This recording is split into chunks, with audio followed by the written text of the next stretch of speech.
Thank you very much, Your Excellency. It now gives me great pleasure to introduce Ms. Brigitte Gabriel, CEO and President of ACT for America.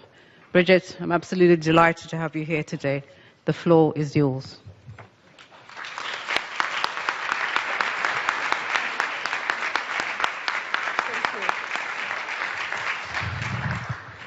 Thank you. I am honored to be here today. Ladies and gentlemen, it is an honor and privilege to be here today speaking in defense of Jews worldwide and the evils of anti-Semitism. As you notice, I am wearing a Star of David. This necklace was given to me by a man during a book signing in Dallas, Texas. This necklace belonged to his wife who died in a tragic accident. He said to me crying, "This necklace was my wife's favorite. She died wearing it. She considered you her hero for your work for the Jewish people.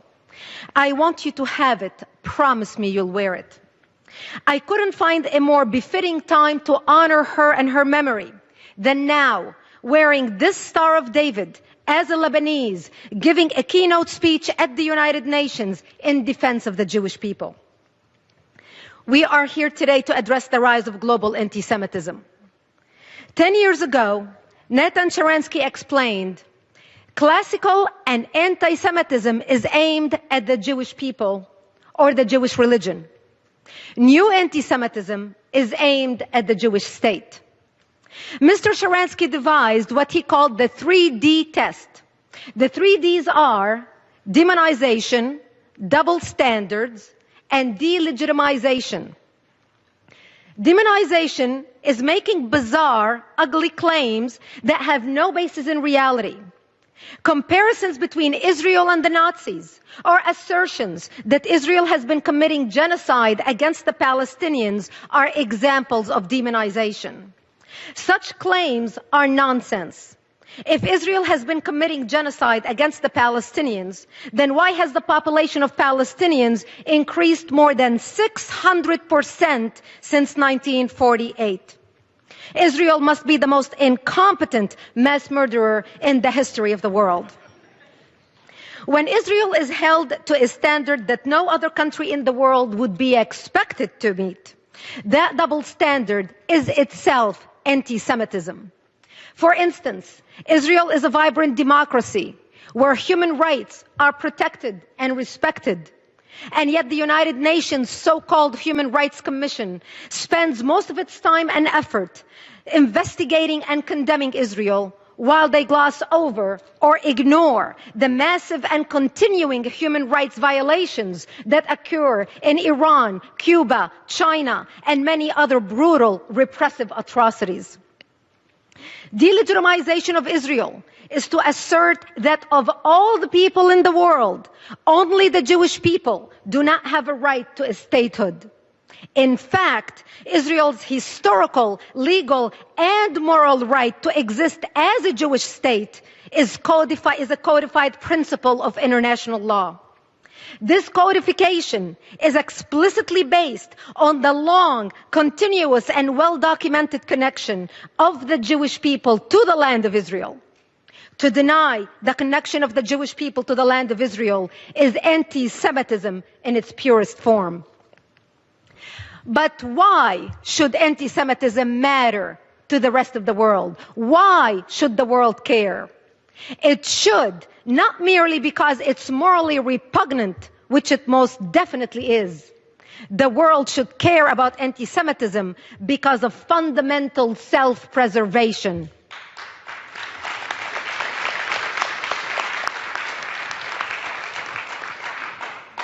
The stark truth is that the world stands at the edge of a deep, dark precipice. At the bottom lurks another Holocaust that has already begun. This time, the genocide is not only against the Jews. The so-called Islamic State had made it abundantly clear that it can be committed against non-Jews. ISIS persecuting and killing members of every religious, ethnic, and nationalistic community they encounter. ISIS is slaughtering Syrians, Iraqis, Lebanese, Palestinians. ISIS is slaughtering Christians, Sunnis, Shiites, Alawites, Kurds, Druze, and Yazidis. ISIS floods the internet with stomach-churning images and videos of mass executions, severed heads, and crucifixions. We see children slaughtered in front of their parents and parents slaughtered in front of their children. This viciousness is a part of a calculated strategy explicitly intended to terrorize anyone and everyone who does not submit to their version of Islam. ISIS has officially declared its intent to rule the world. Their founding document, the declaration of their caliphate, bears the modest title, هَذَا وَعْدُ اللَّهِ. It means in Arabic, this is the promise of God. They declare that God promised to Muslim, quote, leadership of the world and mastership of the earth, end quote. Their declaration of a worldwide caliphate reveals their governing philosophy. Quote, by Allah, if you disbelieve in democracy, secularism, nationalism, as well as all the other garbage and ideas from the West, and rush to your religion and creed, then by Allah, you will own the earth, and the East and the West will submit to you. Remember, ladies and gentlemen, savagery is not merely their strategy. It is an article of their faith. They commit genocide in the name of Allah. Israel has been familiar with the concept and the reality of genocide in the name of Allah for a long time. The war that ISIS has declared on the world is the same war as the war that Hamas has been waging against Israel for decades.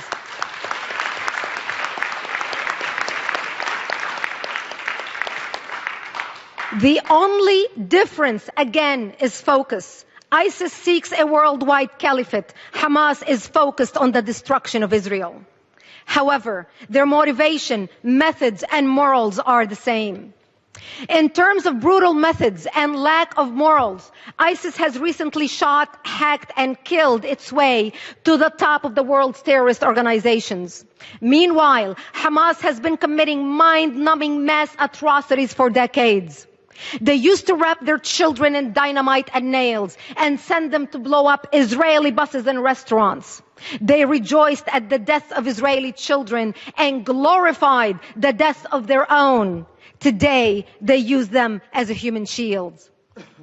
I know something about children being used as human shields. In 1976, when I was 11 years old, Palestinians in South Lebanon used me and my family as human shields. They employed exactly the same technique that Hamas uses in Gaza today. They set up artillery or rocket launchers in front of my bomb shelter and fired a barrage towards Israel. They would pack up and run as quickly as possible, leaving my family to the devastation of return fire. Today, Hamas hides behind human shields on a much larger scale. Hamas routinely uses schools, mosques, hospitals, and other civilian locations for weapons storage, missile launch sites, and other military purposes. They fire rockets on martyrs from these places with the explicit intention of drawing return fire from the Israelis, hoping that they will produce photogenic civilian corpses for display in the media. Hamas and ISIS share a common motivation. They want to impose Islam. This is the charter of Hamas, and it is in ISIS's declaration of the caliphate. The charter of Hamas declares that, quote, Israel will exist and will continue to exist until Islam will obliterate it, end quote. The most revealing words in the Hamas charter are a quotation from Islamic scripture. The day of judgment will not come about until Muslims fight the Jews. The stones and trees will say, "O Muslim, O Abdullah, there is a Jew behind me, come and kill him." This is from Hadith of Sahih Muslim, book 41. But Hamas has a problem. In Israel, Jews don't hide behind stones or trees. In Israel, Jews stand up and defend themselves. Israelis have learned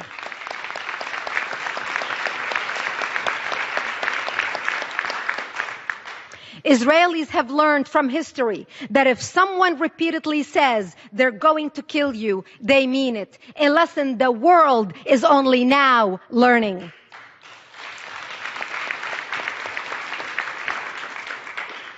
70 years ago, the world stood by as the Jews of Europe went out the chimneys. Today, the Jews of Israel aren't going to go quietly into the slaughter as they sit on the front line of fighting for Western civilization, fighting for all of us.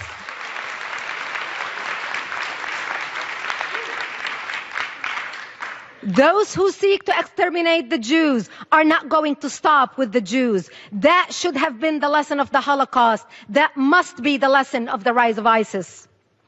Once the international mass murder of innocent civilians was legitimized against Israel, it was legitimized everywhere, constrained by nothing more than the strong-held beliefs of those who would become the mass murderers.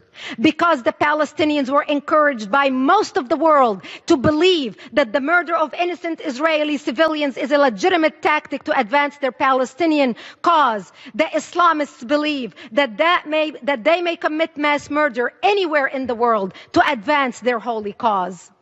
As a result,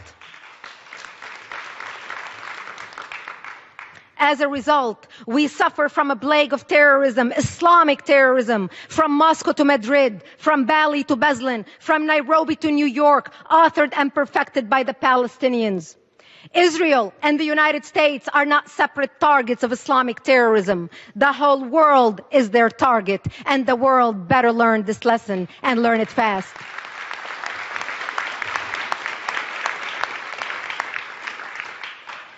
Evil dwells when courageous men become bystanders. Lies spread when the informed become silent. Society deteriorates when apathy replaces activism. Tyranny comes when leaders become mediocre and haters become organized. Today, we are summoned to lead in our communities and our nations. We are summoned to wake up the apathetic and inspire the despaired, to silence the liars and educate the concerned, to speak tolerance instead of resentment, forgiveness instead of revenge, love instead of hate, peace instead of war. We are here at the United Nations today because each one of us is a leader and an instrument of change with history as our final judge. How will we be judged? I, as a leader of ActForAmerica.org, the largest national security organization in America, with chapters in 11 countries around the world, am committed to do whatever possible we can to stand up with the Jewish people and defend them.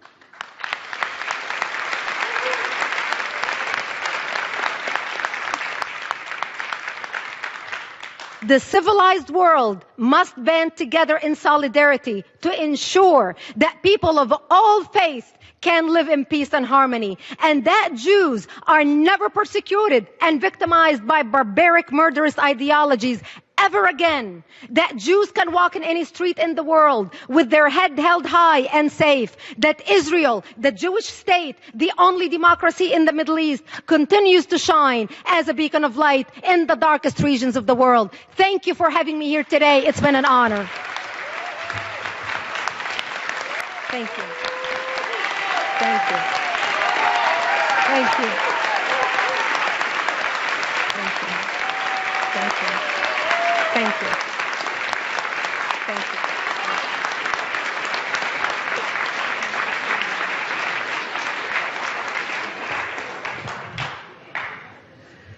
Thank you, Ms. Brigitte Gabriel.